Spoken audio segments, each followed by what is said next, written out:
Kusa na ngang bumangon dyan si Ate Lexie. Nung makita kong gising na siya, tinimplahan ko na din siya kaagad ng dede niya. Pinagpahinga ko muna siya saglit bago ko siya pinaliguan. Fast forward nga, andito na kami sa bahay. Ayun, napauwi din kami kaagad ni ate kasi wala pala silang pasok ngayon. Bali kahapon pa pala in-announce kaso hindi ko nabasa sa GC namin. May event kasi sila kahapon hindi kami nakapunta. Ang last na nabasa ko lang ay yung mga hindi makaka-attend sa event nila. Tapos yung ibang update hindi ko na nabasa. Buti na lang nakita kami ng kamothers ko, mami ng classmate ni Ate Lexie. Sabi niya sa akin, ate nag-announce ako sa group natin hindi mo nabasa. Buti na lang talaga nakita nila kami bago kami makarating sa school.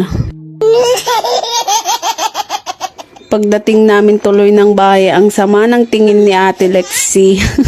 Sabi niya sa akin, mami kasi hindi ka nagbabasa ng chat. Gusto ko pa naman na may pasok ngayon, sabi niya.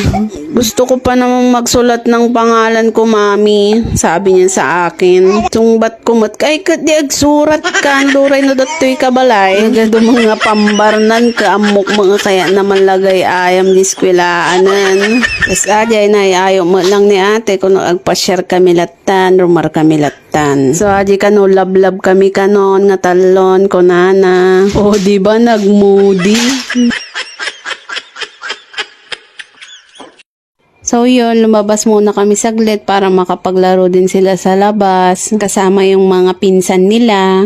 Sayang-saya na naman ang mga batang makulit. Tapos yun, umuwi din lang kami agad kasi hindi pa nakaligo si Ading Saya. Pero bago ko pinaliguan si Saya, naglinis muna ako. Nagpunas muna ako sa kwarto at sa sala para malinis na. Pag naglaro sila sa loob ng bahay, binigyan ko pala si Saya dyan ng lalaroin niya kasi kaninang naliligo siya, nagliligalig na. Para ba mag-behave? Kanina kasing pinapaliguan ko, gusto nang umahon ang dami pang sabon sa buong katawan niya. Inaakyat niya ako, tuloy basang-basa na ako pagkatapos ko siyang paliguan. Parang may sinasabi kasi hindi ko naman naiintindihan.